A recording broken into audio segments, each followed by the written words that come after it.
Hello friends, आज के video में जानेंगे कि हार्ट अटैक और साइलेंट हार्ट अटैक में क्या अंतर होता है और देश के जाने माने कार्डियोलॉजिस्ट और पद्मश्री से सम्मानित डॉक्टर एस.सी. मनचंदा हमें बताएंगे कि देश के युवाओं के दिल कमजोर क्यों हो रहे हैं और हार्ट अटैक आने से पहले हमारा शरीर हमें क्या संकेत देता है। कम उम्र में हार्ट अटैक आना एक गंभीर समस्या है। आंकड़े बता रहे हैं कि दिनों दिन कम उम्र में हार्ट अटैक के मामले लगातार बढ़ते जा रहे हैं। अमेरिका के एक रिसर्च में छपे लेख के मुताबिक 2015 तक भारत में 6.2 करोड़ लोगों को दिल से जुड़ी बीमारियां हुई। इसमें से तकरीबन 2.3 करोड़ लोगों की उम्र 40 साल से कम है, यानी 40% हार्ट के मरीजों की उम्र 40 साल से कम है। भारत के लिए ये आंकड़े अपने आप में चौंकाने वाले हैं। साथ ही पूरी दुनिया के मुकाबले भारत में ये आंकड़े सबसे तेजी से बढ़ रहे हैं। healthdata.org के अकॉर्डिंग प्रीमेच्योर डेथ यानी समय से पहले डेथ होने के कारणों में 2005 में दिल की बीमारी का स्थान तीसरा था, लेकिन 2016 में दिल की बीमारी अकाल मृत्यु का पहला कारण बन गई है। नेशनल क्राइम रिकॉर्ड ब्यूरो के आंकड़े बताते हैं कि भारत में वर्ष 2014 में हार्ट अटैक से मरने वालों की संख्या 18,309 थी, जो 2019 में बढ़कर 28,005 हो गई। यानी 5 सालों में हार्ट अटैक से जुड़ी बीमारियों और मौतों में 53% का इजाफा देखा गया। इतना ही नहीं, हार्ट से जुड़ी बीमारियां अब हर एज ग्रुप में बढ़ रही हैं। भारतीय युवाओं में हार्ट अटैक की समस्या लगातार बढ़ती जा रही है और यदि इस समस्या पर रोक के उपाय नहीं किए गए तो यह महामारी का रूप इख्तियार कर सकती है। ये कहना है हृदय रोग विशेषज्ञ और मैक्स सुपर स्पेशलिस्ट हॉस्पिटल के चिकित्सक डॉक्टर नित्यानंद त्रिपाठी का। डॉक्टर त्रिपाठी ने कहा कि भारत में हृदय रोग की महामारी को रोकने का एकमात्र तरीका लोगों को शिक्षित करना है, वरना आने वाले सालों में सबसे अधिक मौतें दिल की बीमारी के कारण ही होंगी।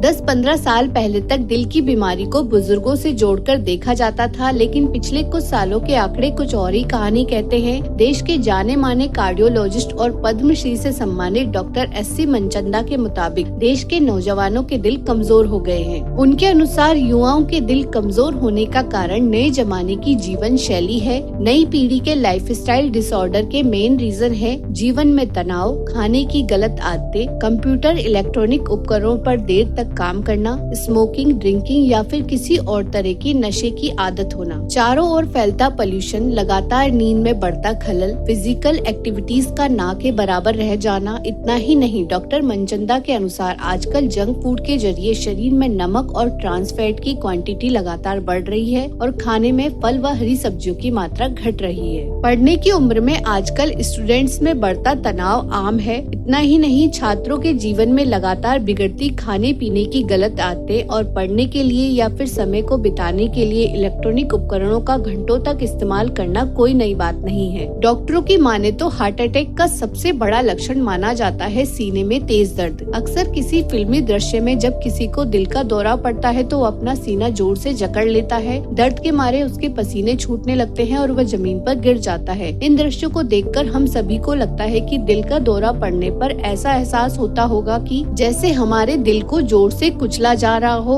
और ऐसा महसूस होता भी है, लेकिन हमेशा नहीं। जब दिल तक खून नहीं पहुंच पाता तो दिल का दौरा पड़ता है। आमतौर पर जब हमारी धमनियों में किसी तरह की रुकावट आ जाती है तो खून दिल तक नहीं पहुंच पाता, इसलिए सीने में तेज दर्द होता है। लेकिन कभी कभी दौरे में दर्द नहीं होता, इसे साइलेंट हार्ट अटैक कहा जाता है। अक्सर साइलेंट हार्ट अटैक नींद के दौरान आते हैं, जैसा कि मशहूर टीवी एक्टर सिद्धार्थ शुक्ला के केस में देखा गया। healthdata.org के मुताबिक आज भी दुनिया में अलग अलग बीमारियों से होने वाली मौतों में दिल की बीमारी सबसे बड़ी वजह है। इंडियन मेडिकल एसोसिएशन के डॉक्टर के अग्रवाल के मुताबिक महिलाओं में प्री मेनोपॉज हार्ट की बीमारी नहीं होती। इसके पीछे महिलाओं में पाए जाने वाले सेक्स हार्मोन्स हैं, जो उन्हें दिल की बीमारी से बचाते हैं। लेकिन पिछले कुछ समय में महिलाओं में प्री मेनोपॉज वाली उम्र में भी हार्ट अटैक जैसी बीमारियां देखी जा रही हैं। अब सबसे बड़ा सवाल कि हार्ट अटैक से बचने के लिए क्या करें। वैसे तो हार्ट अटैक कभी भी अचानक आ सकता है, लेकिन कुछ ऐसे लक्षण हैं जो हार्ट अटैक के 1 महीने पहले से नजर आने लगते हैं। इन लक्षणों को पहचान कर सही समय पर सही कदम उठाएं। सीने में असहजता,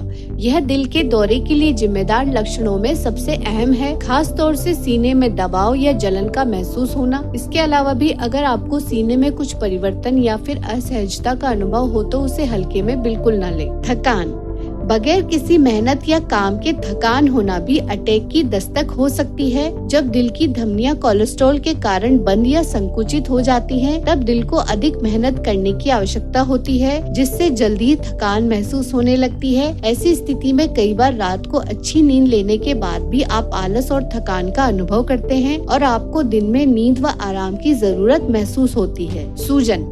जब दिल को शरीर के सभी आंतरिक अंगों में रक्त पहुंचाने के लिए अधिक मेहनत करनी पड़ती है तो शिराएं फूल जाती हैं, जिससे पैर के पंजे, टखने और शरीर के अन्य हिस्सों में सूजन आने लगती है। सर्दी का बने रहना। जब दिल शरीर के आंतरिक अंगों में रक्त संचार के लिए ज्यादा मेहनत करता है, तब ब्लड के लंग्स में रिसाव होने की संभावना बढ़ जाती है, जिससे सर्दी में कफ के साथ सफेद या गुलाबी रंग का बलगम फेफड़ों से स्रावित होने वाले ब्लड के कारण हो सकता है। इसके अलावा चक्कर आना, जी मचलाना, दिल की धड़कन का अनियंत्रित होना, सिर दर्द के साथ उल्टी होना, सांस लेने में परेशानी भी आने वाले दिल के दौरे की दस्तक हो सकते हैं। इस दस्तक को समय रहते पहचानें। फिर मिलते हैं अगले वीडियो में, तब तक स्वस्थ रहें, मस्त रहें।